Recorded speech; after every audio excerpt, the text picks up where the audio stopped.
ভাইয়া আমাকে আর কিক দিও না, আমি তোমাদের সাথে আর গেম প্লে করতে চাই না।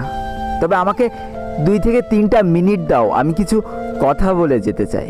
তোমরা আজকে কাকে নুব বলছো? আমাকে?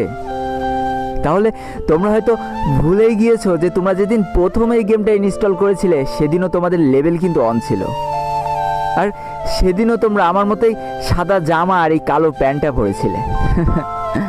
সেদিনও তোমাদের কাছে কোনো গান স্কিন আর কোনো ইমোট ছিল না। সেদিনও ঠিক আমার মতোই তোমরা অসহায় ছিলে। আর আজ দেখো তোমাদের কত অহংকার আর গর্ব। শুনেছি অহংকার আর গর্ব নাকি দেশলাই কাঠির মতো, কিছু জ্বালায় চুলা আর কিছু জ্বালায় স্বপ্নের ঘর। মাঝখানে তফাৎটা কি জানো? খালি এই দেশলাই কাঠি ব্যবহারকারীর। জানো তো আমি না তোমাদের মতো 10-12টা করে কিল করতে পারবো না। তবে আমার সব থেকে পছন্দের গানটা পেলেও না আমি তাড়াতাড়ি তোমাদের ডেকে দিয়ে দিই। তুমি যখন নকডাউন হয়ে যাও আর তোমার বাকি টিমমেটগুলো যখন কিল নেওয়ায় ব্যস্ত না, আমি ঠিকই তোমাকে তখন হিল দিতে চলে যাই, কারণ আমি তো নুব। অনেকবার হয়েছে কি জানো, হিল তো আমি ঠিকই দিয়ে দিয়েছি, কিন্তু অতগুলো ইনিমির মাঝখান থেকে আর আমি হয়তো বেঁচে ফিরতে পারিনি। তাতেও আমার কত আনন্দ যে আমি আমার পুরো টিমমেটটাকে তো হিল দিয়ে দিলাম, সে তো বেঁচে আছে, সে একাই খেলে দেবে।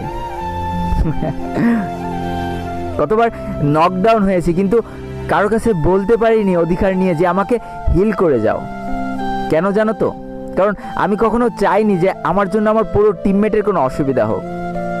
চুপ করে দেখে যেতাম যে আমার লাল এইচপিগুলো আস্তে আস্তে কমে যাচ্ছে আর আমি মারা যাচ্ছি, কিন্তু তবু আমার বলার সাহস ছিল না যে আমাকে হিল করে যাও। আমার যতই এইচপি কম থাকুক না কেন, আমার ব্যাগে যদি একটাও মেডকিট থাকতো না, তবু আমার পুরো টিমমেট চাওয়ার সাথে সাথে আমি ব্যাগ খুলে দিয়ে দিতাম।